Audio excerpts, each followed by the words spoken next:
Hey student, watch this video and learn how to improve your English intonation and speak more clearly in English anywhere, anytime. If you don't know me very well, hi, I'm Teacher Prix and I'm going to help you talk to anyone, anywhere, anytime in English. If it's your first time watching this video, make sure to subscribe to my channel because every week I bring different kinds of English lessons to help you become a better and more confident English speaker. If you have already subscribed, thank you so much. Thank you for trusting me. Make sure to hit the like button. But other than that, my friends, let's get down to the good stuff. Let's talk about English intonation and how you can speak more clearly, whether you need English at work or, when you travel, or simply because you want to speak more clearly. All right. Okay. Intonation is speaking more clearly. The first thing you need to do to be able to speak more clearly in English is to become aware, okay? To have awareness of how you speak. This is a simple process, but students don't pay attention to what they say. One thing that I do as an English teacher is to always check what I say. I watch my channel, I watch the videos, I check the replay, I listen to myself. So it's important to raise that awareness, okay? It's important to listen to native speakers, only to pay attention to their intonation patterns. I know that when you listen to native speakers, when you listen to podcasts or when you watch movies and TV series, you have many goals in mind. You want to understand, you want to learn new words, but take the time to only focus on their intonation, on how they stress words in English, and I know that is going to be very helpful, okay? This is an important practice. It doesn't need to be a very long practice, okay? It can be a short practice where you're going to pay attention to the intonation patterns. And in English, there are three important patterns of intonation, okay? We have falling intonation, we have rising intonation, and we have fall and rise, a combination of both, okay? These are the most common patterns of intonation. But if you become good at rising and falling, you're gold, okay? That's already a long way to go. And taking a closer look here at some examples, okay? They are very important. So I'm gonna look at you and I say, I think you're confused. Confused. I think you're confused. Okay? And I even use the rise intonation. In spoken language, we rise and fall all the time. Okay? The intonation rises and falls all the time. Are you hungry? Are you hungry? Are you hungry? Is this your camera? Camera? Camera? Is this your camera? In camera? Intonation falls and rises. So we have these patterns, and I'm using this very simple example, these basic phrases, just to show you these patterns, okay? And they have an explanation, as you can see here on the screen. When I use a rising intonation, my voice will typically rise at the end of the sentence. This is more common in yes, no questions. Do you have a cell phone? Do you have a cell phone? Do you have an iPhone? Do you have the time? It's rising, okay? It's a yes, no question. It's very common.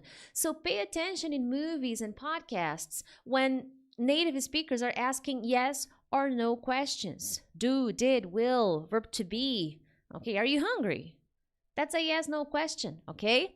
What is not a yes, no question? Questions with what, where, when, okay? But I will change my intonation as well. When we use falling intonation, we are talking about something definite. Huh? Definite. Or when we want to be clear about something we're saying. Okay? So my intonation changes. I think you're confused. I think you're confused. Confused? Confused. I know what I'm talking about. I think you're confused. Even though I'm saying, I think, I'm not sure, I am sure with my voice, with the information I am saying, okay, based on my voice intonation, I think you're wrong. That's it. I'm not indicating any doubt, okay? And while I do this with falling intonation, when I use a fall, rise intonation, I am describing, I'm making a statement that I am not so sure. Okay, there are two options here.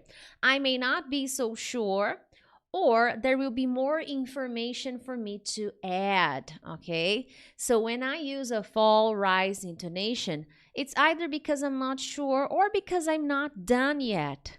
There are more things for me to say. Okay, so that is also a very important point. Okay, now, that being said, this is one part of the lesson. Pay attention to these patterns. And the best way for you to do that is by watching people on YouTube, by watching short videos where native speakers are talking, and depending on the kind of material you choose to see, you will notice these patterns really, really well. Okay, short scenes from movies, podcasts, TV shows. TV shows and movies will be very, very helpful. Or talk shows, when people are speaking more naturally. Talk shows when Hollywood actors and actresses are being interviewed. That's a very good opportunity for you to pay attention to those patterns, okay? Now, like this video if you're enjoying the lesson. Share this video with your friends. When you share, you really help the channel grow, okay? That really helps me. And not just that, you're helping other people, okay? And if you want more materials from me, I have a selection of different courses that I offer for reasonable prices that will definitely help you on your journey to fluency. Now, let's keep rolling. Tip number 1, okay, now that I told you about the patterns, there are more things you need to know about intonation, okay? Stressing words, stressing sounds. It's a very broad subject. So I try to bring one element that I believe is important. Now, tip number 1, practice at least, okay? Practice at least 2 out of the 3 common intonation patterns. If you get good at the rising and falling intonation, oh my God, when you're asking questions, when you're making statements, okay? Sometimes this is something that I often correct people when I'm talking to them, students. I'm referring to students. They are making a statement. They're making a statement to me, but they are using a rising intonation. And I look at them and I'm like, what's the question? And they say, no, I'm telling you. And then I'm like, well, no, your voice is telling me it's a question. So be very mindful of that, okay? Rising intonation will indicate you're asking me about something, depending on the way you portray your phrase, your statement. I know that in many cases, students are not doing that. But because I want to help them improve, you need to change your intonation and pay attention. So know when to use rising intonation and when to use falling intonation, okay? That is crucial. So master these guys. Rising, falling intonation, start slowly. Pay attention to native speakers. It's very subtle. When I say rising intonation, okay, I'm not doing it so high, okay? Hello, do you like it? No, I'm not saying that you will hear these exaggerations. Not at all, okay? And falling doesn't mean the person will exaggerate. No, I don't like it. No, that's not what I'm referring to, okay? It's a subtle change in intonation. Pay attention to your native language. We have intonation in all languages, okay? When pay attention to how you fall, you know, how your intonation falls, how your intonation rises, okay? Anyway, moving on. Tip number 2, move your mouth, okay? Students are afraid of moving their mouth. They are very tense. They clench their jaws. And when they speak, everything's tense right here, okay? So as a result, it is difficult for them to speak clearly, okay? You will need to move your mouth. Oh, but Priscilla, native speakers don't move their mouth so much. Yeah, but you're not a native speaker. You didn't grow up in an English-speaking country. So you need to exercise your muscles, okay? You need this practice. You need to learn how to make the sounds.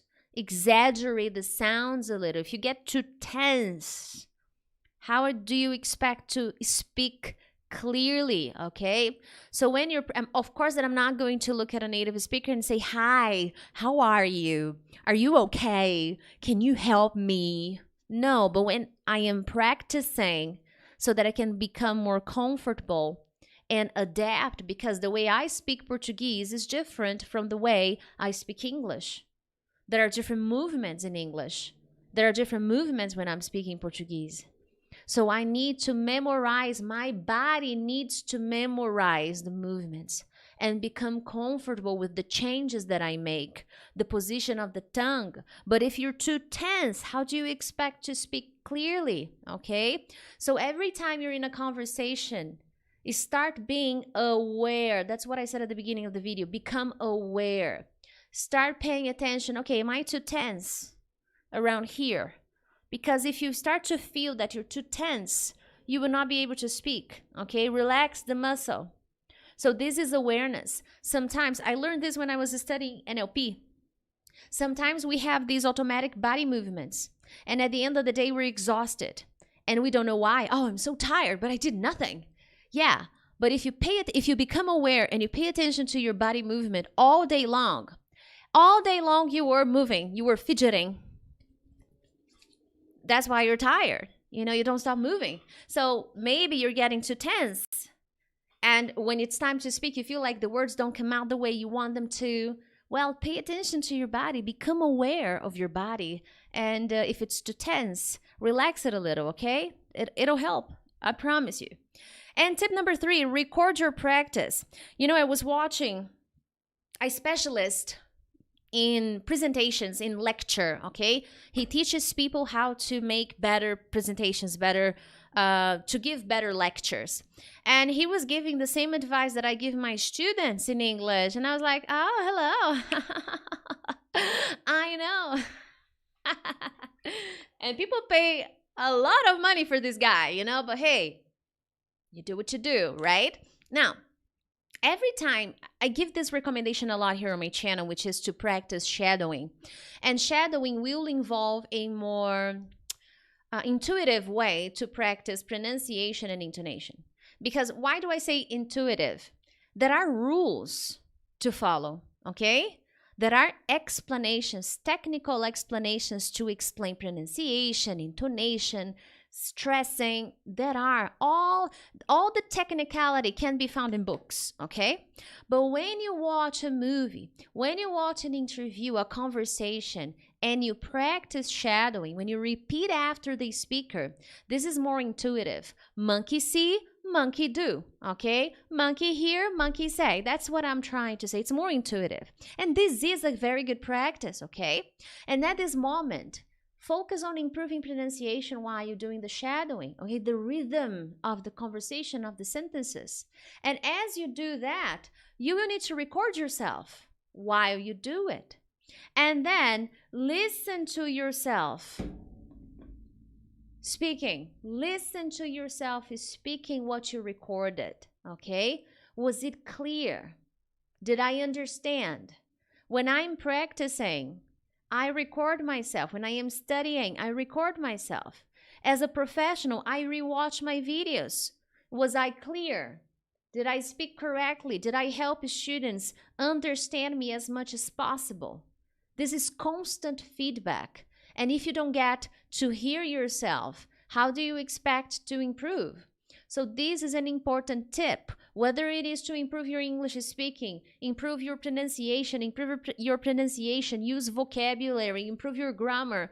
Recording yourself speaking will be so helpful. There are so many benefits of recording yourself speaking that I would have to create an entire series here on my channel just to talk about them, okay?